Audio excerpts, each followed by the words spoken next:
সূরা আল আনকাবুত। রহমান রহিম আল্লাহ তাআলার নামে। আলিফ লাম মিম। মানুষরা কি এটা মনে করে নিয়েছে তাদের শুধু এটুকু বলার কারণেই ছেড়ে দেয়া হবে যে আমরা ঈমান এনেছি এবং তাদের কোন রকম পরীক্ষা করা হবে না? আমি তো সেসব লোকদেরও পরীক্ষা করেছি যারা এদের আগে এভাবেই ঈমানের দাবি করেছিল। আল্লাহ তাআলা অবশ্যই তাদের ভালো করে জেনে নেবেন যারা ঈমানের দাবিতে সত্যবাদী। আবার ঈমানের মিথ্যা দাবিদারদেরও তিনি অবশ্যই জেনে নেবেন। যারা সব সময় গুনাহের কাজ করে বেড়ায় তারা এটা ধরে নিয়েছে তারা বুদ্ধির প্রতিযোগিতায় আমার থেকে আগে চলে যাবে। এটা তাদের একটা মন্দ সিদ্ধান্ত যা আমার সম্পর্কে তারা করতে পারল। তোমাদের মধ্যে যে ব্যক্তি এই আশা করে সে আল্লাহ তাআলার সামনাসামনি হবে, তবে সে যেন জেনে রাখে আল্লাহ তাআলার নির্ধারিত এই সময়টা অবশ্যই আসবে। আল্লাহ তাআলা সব কিছু শুনেন, সব কিছু জানেন। যে ব্যক্তি আল্লাহ তাআলার পথে সংগ্রাম সাধনা করে সে তো আসলে তা করে তার নিজের কল্যাণের জন্যই, কেননা আল্লাহ তাআলা সৃষ্টিকুল থেকে প্রয়োজন মুক্ত। যারা ঈমান আনে এবং নেক কাজ করে আমি অবশ্যই তাদের সেসব দোষ ত্রুটিগুলো দূর করে দেব, এবং তারা যেসব নেক আমল করে আমি তাদের সেসব কর্মের উত্তম ফল দেব। আমি মানুষকে তাদের পিতামাতার সাথে সদ্ব্যবহার করার আদেশ দিয়েছি, কিন্তু যদি কখনো তারা তোমাকে আমার সাথে কাউকে শরীক করার জন্য জবরদস্তি করে, যেহেতু এ ব্যাপারে তোমার কাছে কোন রকম দলিল প্রমাণ নেই, তাই তুমি তাদের কোনো আনুগত্য করো না, কেননা তোমাদের তো আমার কাছেই ফিরে আসতে হবে। আর তখন আমি অবশ্যই তোমাদের সব কিছু বলে দেব তোমরা দুনিয়ার জীবনে কে কোথায় কি করতে। যারা আল্লাহ তাআলার উপর ঈমান এনেছে এবং নেক আমল করেছে আমি অবশ্যই তাদের নেক বান্দাদের অন্তর্ভুক্ত করে নেব। মানুষদের মাঝে কিছু এমনও আছে যারা মুখে বলে আমরা আল্লাহ তাআলার উপর ঈমান এনেছি, কিন্তু যখন তাকে আল্লাহর পথে চলার জন্য কষ্ট দেয়া হয় তখন তারা মানুষের এই পীড়নকে আল্লাহ তাআলার আযাবের মতোই মনে করে।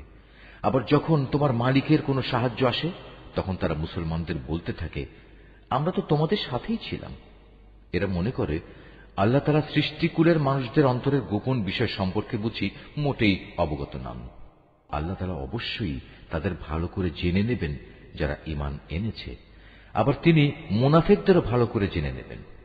কাফেররা ঈমানদারদের বলে তোমরা আমাদের পথের অনুসরণ করো, আমরা কিয়ামতের দিন তোমাদের গুনাহসমূহের বোঝা তুলে নেব। অথচ তারা সেদিন তাদের নিজেদের গুনাহসমূহের সামান্য পরিমাণ বোঝাও উঠাতে পারবে না। এরা আসলেই মিথ্যাবাদী।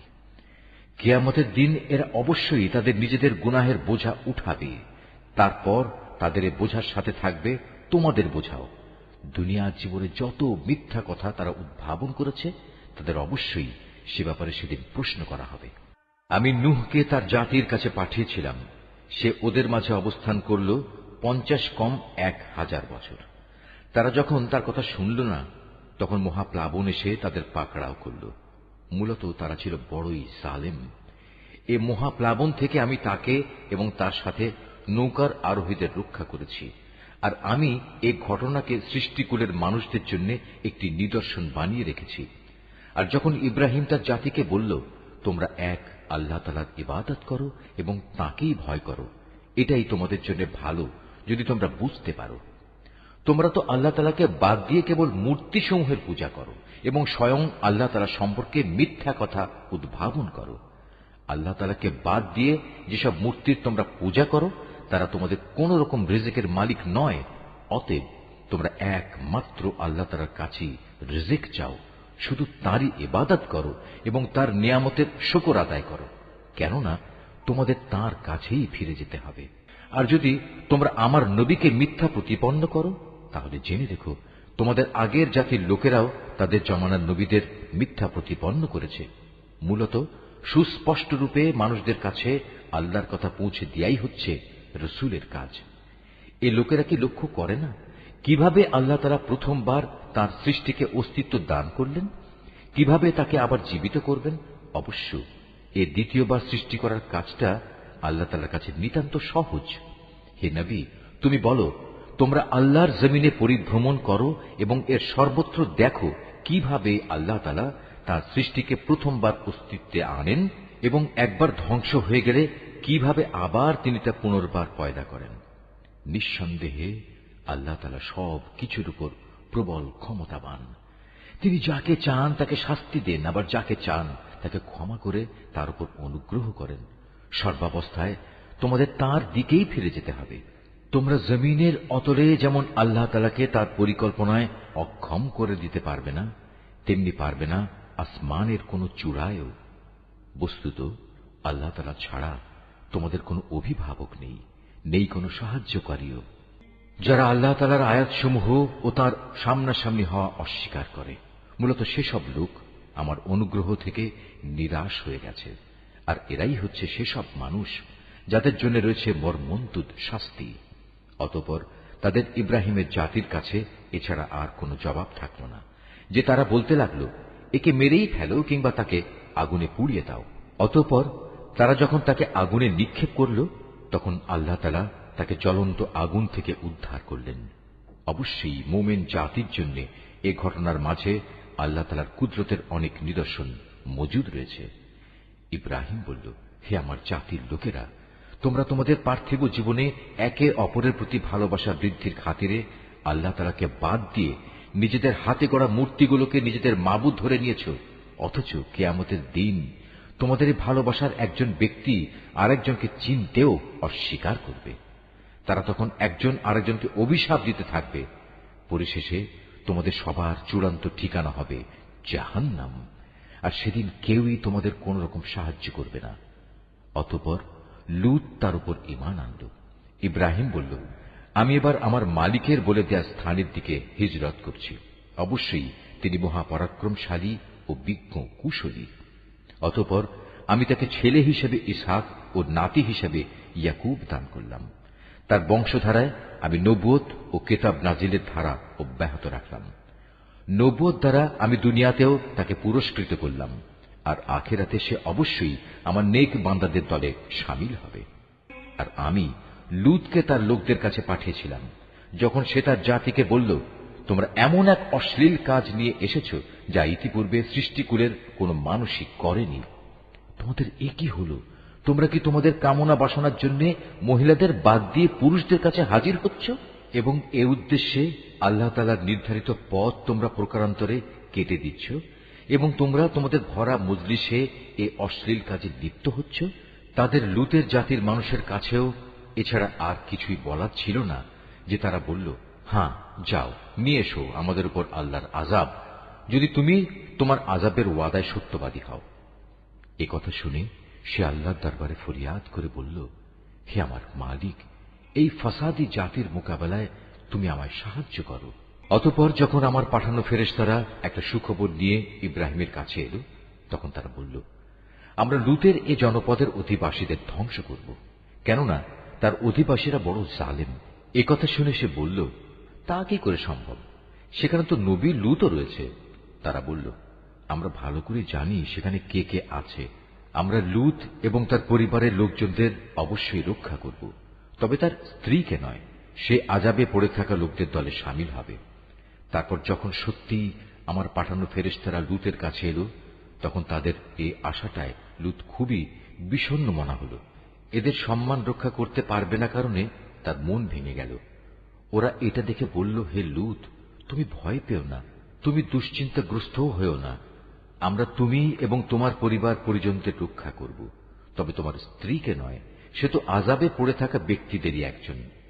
আমরা অচিরে এ জনপদের বাকি অধিবাসীদের উপর আসমান থেকে এক ভীতিকর আযাব নাজিল করব, কেননা এরা ছিল ভীষণ গুনাহগার জাতি।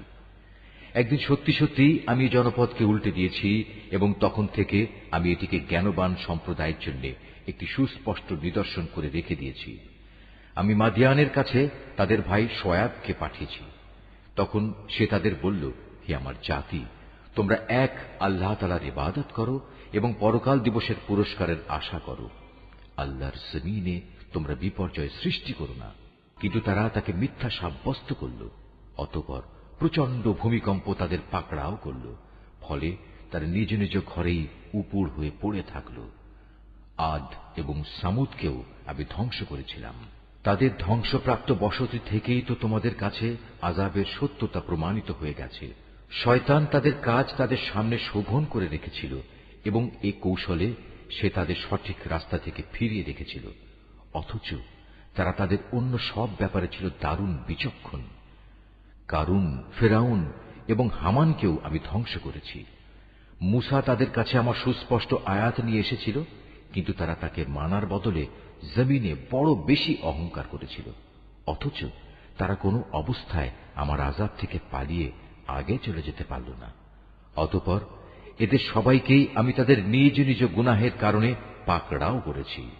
এদের কারো উপর প্রচন্ড ঝড় পাঠিয়েছি, কাউকে মহাগর্জন এসে আঘাত এনেছে, কাউকে আমি জমিনের নিচে গেঁড়ে দিয়েছি, আবার কাউকে আমি পানিতে ডুবিয়ে দিয়েছি। মূলত আল্লাহ তাআলা এমন ছিলেন না যে তিনি এদের উপর কোনো জুলুম করেছেন। জুলুম তো বরং তারা নিজেরাই নিজেদের উপর করেছে।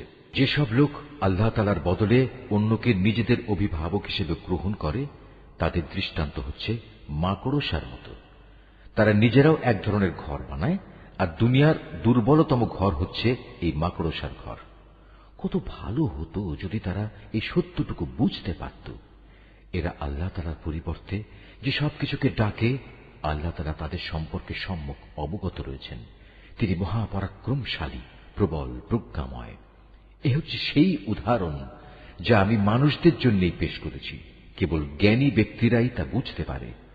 আল্লাহ তাআলা আসমান সমূহ ও জমিন যথাযথভাবে সৃষ্টি করেছেন। বস্তুত এতে ঈমানদারদের জন্য আল্লাহ তাআলার অস্তিত্বের পক্ষে বড় প্রমাণ রয়েছে।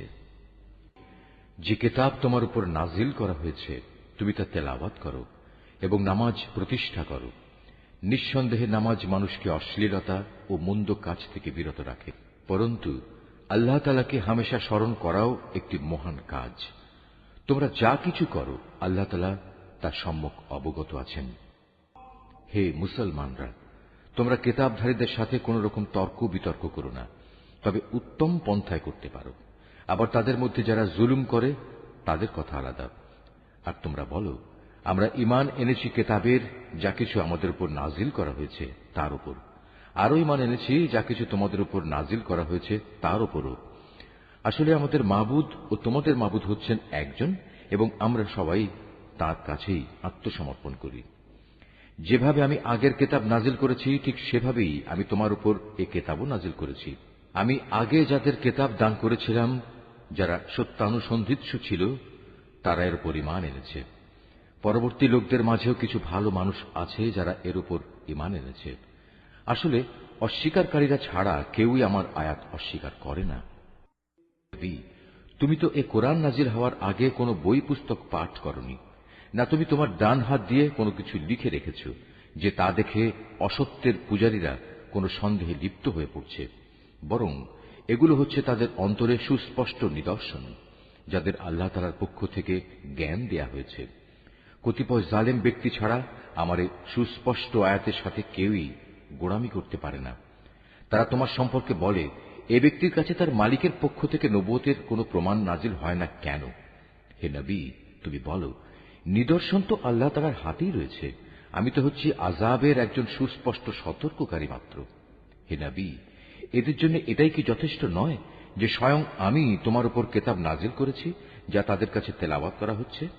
অবশ্যই ঈমানদার সম্প্রদায়ের জন্য এতে আল্লাহ তাআলার অনুগ্রহ ও নসিহত রয়েছে। হে নবী, তুমি বলো, আমার ও তোমাদের মধ্যে সাক্ষী হিসেবে আল্লাহ তাআলাই যথেষ্ট। কেননা আসমান সমূহ ও জমিনে যা আছে তার সবকিছু তিনি জানেন। যারা বাতিলের উপর ঈমান আনে এবং আল্লাহ তাআলাকে অস্বীকার করে, তারাই হচ্ছে মারাত্মক ক্ষতিগ্রস্ত। হে নবী, এরা তোমার কাছে আযাব ত্বরান্বিত করার কথা বলে। যদি আল্লাহ তাআলার কাছে এদের শাস্তি দেওয়ার জন্য একটি দিনক্ষণ সুনির্দিষ্ট না থাকত, তাহলে কবেই না তাদের উপর আযাব এসে যেত। অবশ্যই এদের উপর আকস্মিকভাবে আযাব আসবে এবং তারা জানতেও পারবে না। তোমার কাছে এরা আযাব ত্বরান্বিত করার কথা বলে, অথচ জাহান্নাম তো কাফেরদের পরিবেষ্টন করেই নেবে। যেদিন আযাব তাদের গ্রাস করবে, তাদের ওপর থেকে, তাদের পায়ের নিচ থেকে তাদের গ্রাস করবে। আল্লাহ তাআলা তখন বলবেন, দুনিয়ায় তোমরা যা কিছু করতে এখন তার মজা উপভোগ করো। হে আমার বান্দারা, যারা আমার উপর ঈমান এনেছ, আমার জমিন অনেক প্রশস্ত, সুতরাং তোমরা একমাত্র আমার ইবাদত করো। প্রতিটি জীবকেই মরণের স্বাদ গ্রহণ করতে হবে। এরপর তোমাদের সবাইকে আমার কাছেই ফিরে আসতে হবে। যারা আমার উপর ঈমান আনবে এবং নেক কাজ করবে, আমি তাদের জন্য জান্নাতে সুরম্য কোঠা তৈরি করব, যার পাদদেশ দিয়ে ঝর্ণাধারা প্রবহমান থাকবে। সেখানে তারা চিরস্থায়ী হবে। কত উত্তম পুরস্কার এ নেককার মানুষগুলোর জন্য। নেককার মানুষ হচ্ছে তারা যারা ধৈর্য ধারণ করেছে এবং সর্বাবস্থায় নিজেদের মালিকের উপরই নির্ভর করেছে। কত ধরনের বিচরণশীল জীব এ দুনিয়ায় রয়েছে, যারা কেউই নিজেদের রিজিক নিজেরা কাঁধে বহন করে বেড়ায় না। আল্লাহ তাআলাই তাদের এবং তোমাদের নিত্যদিনের রিজিক সরবরাহ করেন। তিনি সব কিছু শোনেন এবং সব কিছু জানেন। হে নবী, তুমি যদি তাদের জিজ্ঞেস করো, আসমান সমূহ ও জমিন কে পয়দা করেছে, সূর্য ও চন্দ্রকে কে কাজে লাগিয়ে রেখেছে, তারা অবশ্যই বলবে একমাত্র আল্লাহ তাআলা। কিন্তু তারপরেও এরা কোথায় কোথায় ঠোকর খাচ্ছে। বস্তুত আল্লাহ তাআলা তার বান্দাদের মাঝে যাকে চান তার রিজিক প্রশস্ত করে দেন, আবার যাকে চান তার জন্য তা কমিয়ে দেন। অবশ্যই আল্লাহ তাআলা সবকিছুর ব্যাপারে সম্যক অবগত আছেন। হে নবী, যদি তুমি তাদের জিজ্ঞেস করো, আসমান থেকে কে পানি বর্ষণ করেছে, অতঃপর কে জমিন একবার মরে যাওয়ার পর সে পানি দ্বারা তাতে জীবন সঞ্চার করেছে, অবশ্যই এরা বলবে আল্লাহ তাআলাই। তুমি বলো, যাবতীয় তারিফ একমাত্র আল্লাহ তাআলার জন্য, কিন্তু ওদের অধিকাংশ মানুষই তা অনুধাবন করে না। এ পার্থিব জীবন তো অর্থহীন কতিপয় খেল তামাশা ছাড়া আসলেই আর কিছু নয়। আখিরাতের জীবনই হচ্ছে সত্যিকারের জীবন। কত ভালো হতো যদি তারা এই বিষয়টা জানত। যখন এরা জলযানে আরোহণ করে বিপর্যয়ের সম্মুখীন হয়, তখন তারা একান্ত নিষ্ঠার সাথে আল্লাহ তাআলাকেই ডাকে। কিন্তু আল্লাহ তাআলা যখন তাদের মুক্তি দিয়ে স্থলে নামিয়ে নিরাপদ করে দেন, তখন সাথে সাথে আল্লাহ তাআলার সাথেই এরা শরিক করতে শুরু করে, যেন আমি তাদের উপর যা কিছু অনুগ্রহ করেছি তা তারা অস্বীকার করতে পারে, এবং এভাবেই এরা কয়টা দিন দুনিয়ায় ভোগ বিলাস করে কাটিয়ে দিতে পারে। অচিরেই এরা আসল ঘটনা জানতে পারবে। এরা কি দেখতে পাচ্ছে না কিভাবে আমি এ মক্কাকে শান্তি ও নিরাপদ আশ্রয়স্থল বানিয়ে রেখেছি, অথচ তার চারপাশে মানুষদের প্রতিনিয়ত জোর করে ছিনিয়ে নেওয়া হচ্ছে। এরপরেও কি তারা বাতিলের উপর ঈমান আনবে এবং আল্লাহ তাআলার নিয়ামত অস্বীকার করবে? তার চেয়ে বড় জালেম আর কে হতে পারে, যে স্বয়ং আল্লাহ তাআলার উপরই মিথ্যা অপবাদ আরোপ করে, অথবা তার কাছে যখন সত্য এসে যায় তখন তাকেই অস্বীকার করে। হে নবী, এমন ধরনের অস্বীকারীদের জন্য জাহান্নামী কি একমাত্র আশ্রয়স্থল হওয়া উচিত নয়? অপরদিকে যারা আমারই পথে জিহাদ করে, আমি অবশ্যই তাদের আমার পথে পরিচালিত করব। নিঃসন্দেহে আল্লাহ তাআলা নেককার বান্দাদের সাথে রয়েছেন।